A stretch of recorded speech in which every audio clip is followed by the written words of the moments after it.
Thank you all for taking time out of your busy schedules to download this webinar.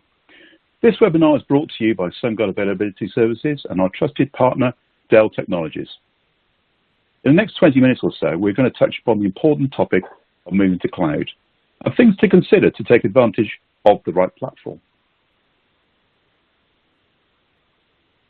I'm Young, and I'm the Vice President Global Solutions Engineering and Architecture for EMEA. And I've been engaged in IT for most of my working life. Prior to joining SunGard, I was the Head of Strategic Services at Experian, the credit reference and big data company. And before that, I was the Vice President Technical Sales Consulting at AT&T, the American network company. In addition, I have done management consulting work for Riverbed, Alcatel-Lucent, Cisco, and a number of other tech companies. So I've seen IT evolve both from a network, software, and services perspective. And my team at SunGard are responsible for engaging with our clients to understand the business challenges that they are facing, and then offering suitable technical solutions to address those business needs.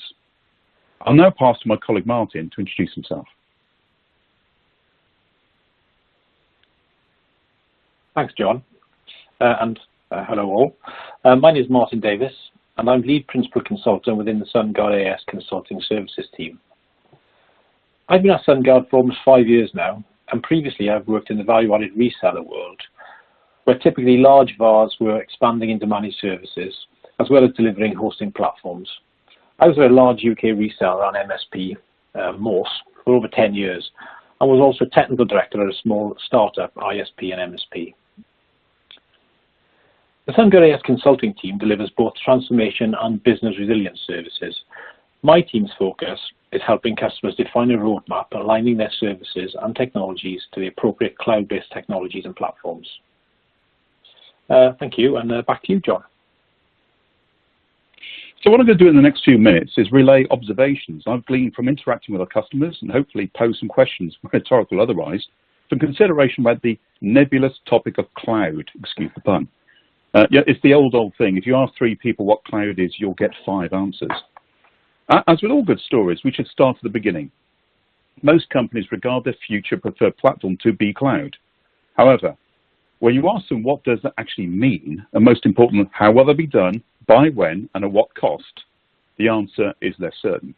So very few companies, startups accepted, are able to make the jump to cloud in one step. Indeed, feedback and experience is saying that this is not necessarily the right thing to do for a company that has organically grown their IT applications and systems over many years. And my experience and interaction with many private companies and public sector bodies is highlighting that there is no one-size-fits-all approach that truly works. There's an increasing push towards public cloud as the sole platform. Whilst that may be valid for some circumstances, experience as related to me would suggest a more hybrid approach is actually being seen as more pragmatic. To illustrate, let's start looking at some of the pros and cons of public cloud as told to me. As you can see, there are indeed a large number of pros highlighted. The challenge, again described to me by many CIOs, is to match these positives to the true business needs within their particular environment. Is their environment digitally mature enough to leverage these things? The ones that attract most companies, either as a headline at the port level or indeed as a benefit to the business, seem to be in the top half of this section. The ones often cited to me are the OPEX pay-as-you-go utility pricing approach, scalability, and flexibility, which are indeed traits of the public cloud.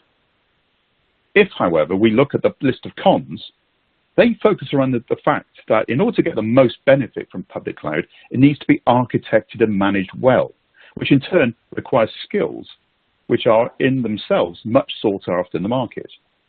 These skills are critical for setting the correct architecture, managing the workloads, keeping it with new features which are being released sometimes on a weekly, daily basis, and importantly, monitoring the cost profiles to avoid the all-dreaded build shock, which is a real thing, as described and shown to me by more than one CIO.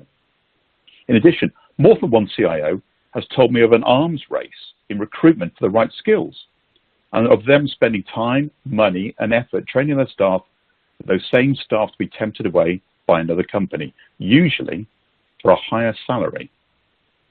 The second major running point as Dave really told me, is around application suitability for cloud.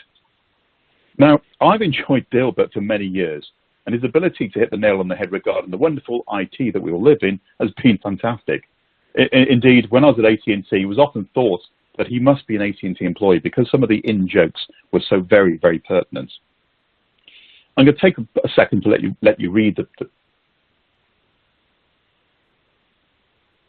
Now, with Dilbert, as ever, there's a message, and the message here is the message of truth.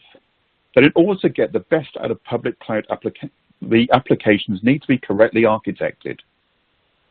That turns back to one of the cons. So really, the journey to cloud needs to be thought of as end-to-end experience and not as a one-off event.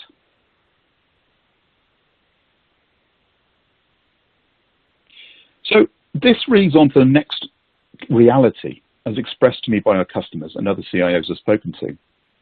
Hybrid / multi-cloud will be the norm for some time to come. A blended mix across on-premise, co-location, private cloud, and public cloud, where each of those elements and infrastructures will have its part to play. If we refer to the Flexera 2020 State of the Cloud report, they found that today, 74% of their 750 respondents had an estate that is a mix of public and private cloud. They also found that whilst most companies may move to a wholly public cloud environment in the future, this may well take longer than many pundits had predicted. I believe this observation is borne out by the interest and traction we are seeing within our own hosted private cloud offer, which is powered by Dell Technologies.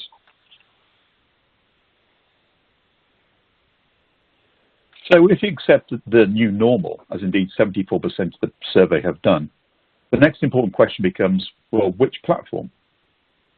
The survey has shown that these destinations should be looked on more as a continuum rather than discrete and isolated environments. The focus then becomes not which one singular, but which is the best location for each workload on the continuum at this time. Now in the diagram you can see a few observations gleaned again from working with our customers. You can see that although the use cases on the left for on-premise application homing are getting smaller, it's still not insignificant, especially for embedded applications and homegrown applications such as found in finance. We, at SunGard AS, are seeing growth in all areas outside the customer side. But against industry punditry, the growth is split across traditional colo, used for companies just embarking on the cloud journey.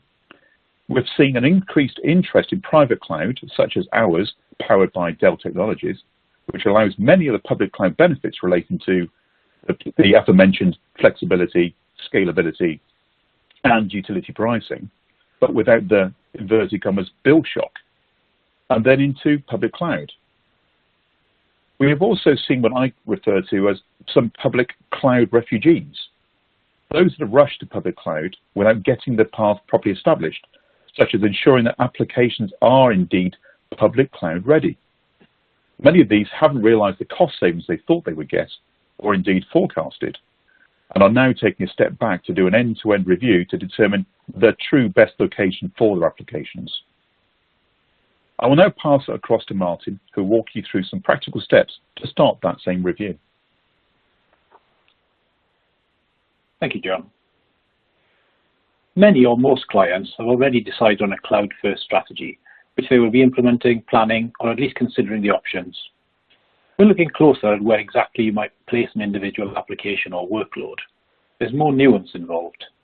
Some applications are obvious choices for hosting on public clouds, whereas others are going to be better fit for private cloud, for example, those that have sensitive data, require physical protection, or have a steadier demand.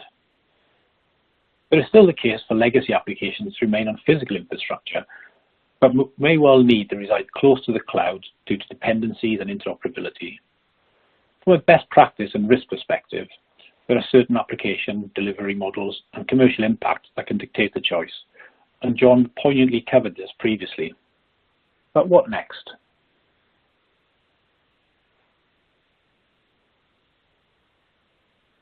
Defining a detailed hybrid cloud strategy and large-scale transformation program can be a costly and time-consuming exercise.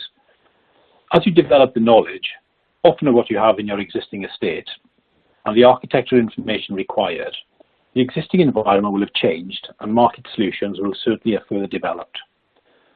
Where there is no right way of doing this, trying to create the final solution before you start is almost impossible.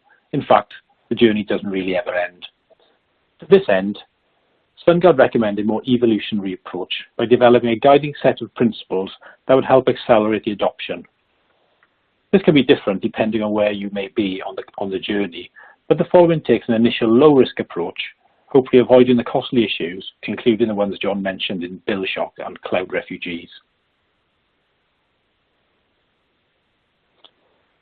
Accept cloud adoption. This sounds obvious, but often early in the process, there can be internal pushback. Business reluctance to change, often functional benefits, efficiencies are difficult to see initially. Cost justification, not seen maybe for 2 to 3 years.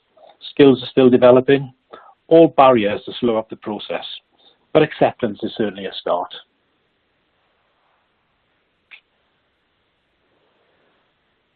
We already said our approach was evolutionary. And what I mean by this is, look at a subset of your applications, maybe initially ones which are not at the highest criticality level. Go through the process.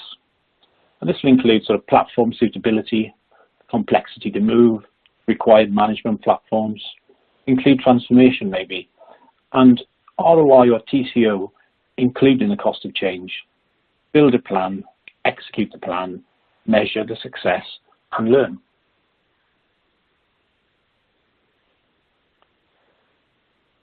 We keep stressing the point of a hybrid solution. Public cloud doesn't always fit. In fact, cloud doesn't always fit. We still rely on older legacy systems for critical business functions, so understanding where these fit in their lifespan is important to the overall cloud strategy. But as we've seen in previous slides, in business today, hybrid cloud dominates.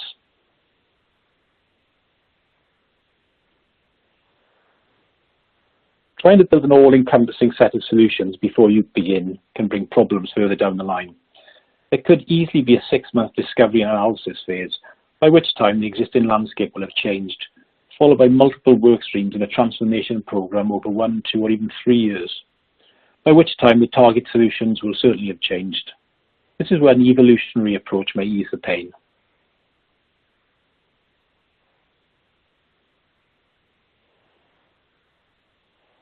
Typically, existing applications that are suitable for cloud will have common areas of design and architecture.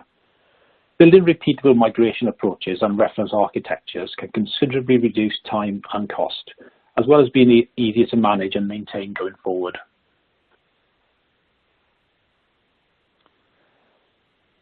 Start small, gain confidence, evolve, and scale. Learn by going through the process of taking lower risk applications to the cloud. Build internal confidence with the business with ongoing success stories. This reduces reluctance to change, which then allows the acceleration of the overall program. But more importantly, scale the approach for more business critical applications, which ultimately show far greater benefit.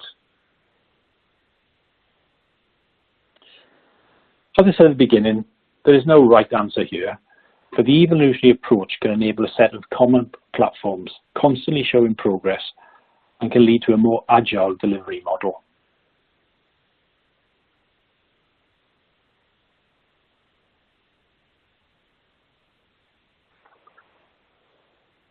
Thank you all for listening. If you'd like any more information on the SunGard AS private cloud powered by Dell or any other of our services, please contact our account executive or alternatively contact SunGard AS at the contact details on the screen. Once again, thank you for listening and have a good day.